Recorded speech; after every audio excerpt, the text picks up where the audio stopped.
Good morning, friends. My topic is pediatric tibial fractures and its management. Uh, the fracture of tibia and fibula. This is the third most common pediatric long bone injury, next to radius, forearm injuries, and femur fractures. The most common location is distal third, and next common location is middle one third, and proximal one third is the least common. But the least common, but it's the most problematic injuries. It leads, sometimes it leads big disaster. So how it is classified? So according to the region wise, it is classified. It's a proximal metaphyseal fractures, diaphyseal fractures, and distal metaphyseal fractures. Let's have a look about proximal tibial metaphyseal fractures.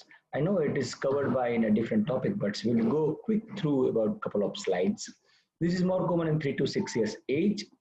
Whenever there is a valgus stress in extended knee, and it leads, sometimes it's complete fracture, or sometimes it's a torus fracture, incomplete fracture, and it leads a tibial metaphyseal fractures. Management is conservatively. If you treat as a conservative cast, it will heal. But I want to highlight this is Cousin phenomena. In 1953, Cousin has reported there is a progressive valgus deformity after proximal tibial metaphyseal fractures. So what is it? And Ninopoulos also has reported in 90% incidents that whether it is minimally displaced or non-displaced proximal tibial fracture, it leads to progressive valgus deformity. So there are so many theories has been described about Cousin phenomena, but the most accepted theory is increased vascular flow to medial proximal tibial physis because of trauma, and after that trauma, that physis give a response, and that leads more growth over medial side, and leads a progressive valgus deformity. So how it is progress up to 4 to 5 months. It leads progressive deformity. You can see after 4 to 5 months post injury, and it may progress up to 18 to 24 months of that. And generally, most of the patient then gradual restores occurs. So while we are treating that proximal metaphyseal fracture, at least before we will start a treatment, discussion with family, it is very important, because literature says that most of the time, it leads a progressive valgus deformity. So how, when to intervene? Generally, it will 18 to 24 months, it will restore, but if it is not restored after 2 years post-injury and mechanical axis deviation is more than 10 degrees, that time we have to intervene. Let's have a couple of examples. That is a 5-year-old, 14-month post-injury, and the management was done conservatively, proximal tibial fracture. And you can see in the X-ray there is a proximal valgus deformity, and this is the X-ray, and the surgery was performed over proximal tibial medial hemiepiphysiodesis, and this is a 8 months follow-up. Within 8 months follow-up, the child is improved. So the things are very important when we are dealing with proximal tibial metaphyseal fracture. We have to take care of proximal valgus deformity or Cousin phenomena. The next is diaphyseal fracture. See, 70% tibial fractures are isolated, but 30% diaphyseal fractures that are associated with fibula fracture. So in pediatric, fibula fracture has a very big role. So whenever there is without fibula fracture, there are chance of malalignment that leads to varus malalignment. Whenever there is a fibula fracture is there, that's still very unstable, leads to valgus malalignment. So why it happens like that? You can see in the picture, whenever there is a fibula associated without fibula, and so fibula is intact, so it acts a tethering effect. So tibialis anterior pull and leads to varus malalignment. Whenever there is a both tibia and fibula fracture, that's unstable. So lateral compartment of leg, it leads a valgus malalignment. So why it is important? So when we deal with conservative management, because in pediatric fractures, we deal with conservative cast. So when we are dealing with conservative cast, if we miss the fibula fracture, so after 1 week, this malalignment may happen. So when we treat the fibula fracture to know, when we treat the tibia fracture, we know fibula is intact or fibula is fractured. According to, we have to give a casting.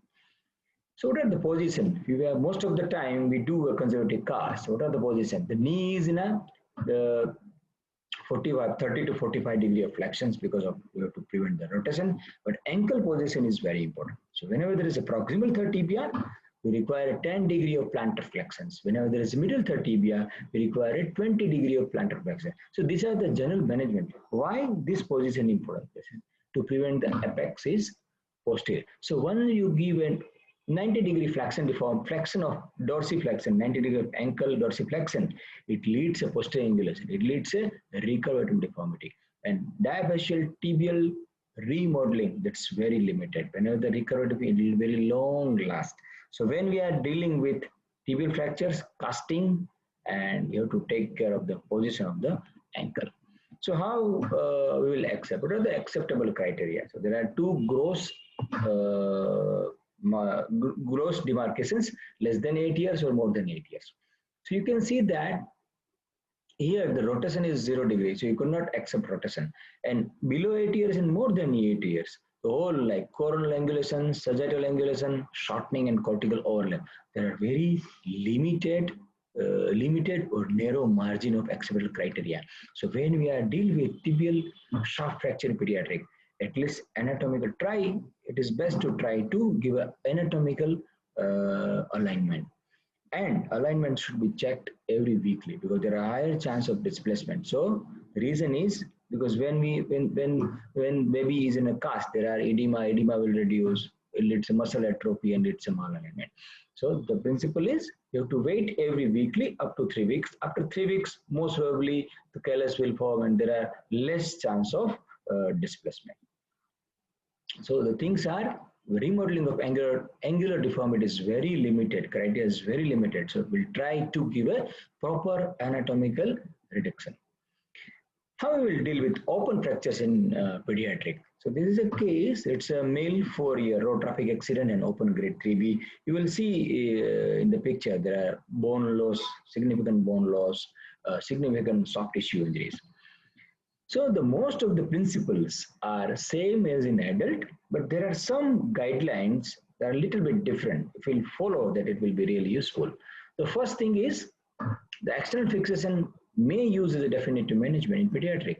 You can see in this X-ray, it is monolateral frame is used, and I will show the follow picture. So external fixation in pediatric, you can use a definitive management. Second thing, periosteum can regenerate bone even after bone loss. See, if there is a retained periosteum is there in pediatric, there are chance for new bone formation. The third is the revitalized bone with a soft tissue can incorporate in a fracture callus. So careful for that. There is no need to do extensive debridement. If it is there, that will incorporate. If it is, even though there is a devitalized bone in pediatric age group. So you can see that in the X-ray, you will see that there is a callus is going on, union is going on. And soft tissue and bony injuries, generally, it is healed more reliable than in adults. We'll see this is the final follow-up. Even though there is significant bone loss, significant soft tissue, the bone is really healed nicely. And this is the final follow-up.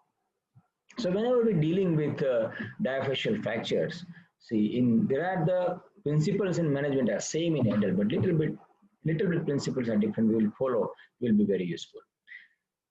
And the final thing is intramedullary nailing. Whenever there is fractures associated like complicated fracture like cerebral palsy, the associated metabolic bone disorders. Yeah, sometimes there is a multiple long bones fracture or there is inability to obtain acceptable reduction, or it will be difficult to maintain the reduction. Then we can select the intramedullary nailing. We can use like intramedullary like Anders stainless steel, or we can use a flexible tense elastic nails. So let's have an example. It's a male 14-year male vehicular accident and there was unstable fracture and it is fixed with a Anders nail. Results are good. So when we deal with diaphyseal fracture, and we have to take care of, most of the time we treat with conservative management. So we learn how conservative position of the cast, this is very important. If it is not possible, then we can select axe fix or intramedullary device. Some special fractures in pediatric tibial injuries like a toddler's fracture, if we go through, there's a very common in less than 6 years of age. So whenever child, most probably child gives history of twisting injuries, or the foot is fixed in crib and baby tried to pull out and leads to spiral injuries. most of the time, in AP and let will sometimes will miss the fracture. So this is in toddler fracture. Very important thing is you take a internal rotation oblique view. You will see the spiral line, and the management is same. Give immobilization 3 or 4 weeks, and baby will heal nicely. But the important thing is we have to take some different X-rays. We should not miss the spiral injury to tibia. Another special fracture, stress fracture. So this is not that is not that much common in pediatric age group. So this is one case I came across just now. That's a 7-year male complaining of pain over shino tibia, and I treat just a elastoclip bandage. After 1 week, patient came again back to me, and again I give a plaster because there is a lot of pain. So after 2 weeks of follow-up, you can see there is a fracture over mid-shaft. There is a classical stress fracture. So it is healed nicely when I give a cast for that. So it might be present in some like osteogenesis imperfecta or some pathological conditions like metabolic disorders. It may common. So it is not that much common, but it is not rare also. So I conclude my talk. Be vigilant for a progressive valgus deformity when we are managing proximal tibial metaphyseal fractures. When we deal with tibial shaft fracture, we have to assess the fracture of fibula is there or not, because there is an important role for there are chance of malalignment. When we are dealing with open periodic fractures, it's the same as an adult, but the thing is pediatric injuries heal very well. And when we are dealing with toddler fractures, important to take a oblique interrotation view. And periodic tibial stress fractures are uncommon but not rare. So thank you very much for kind hearing.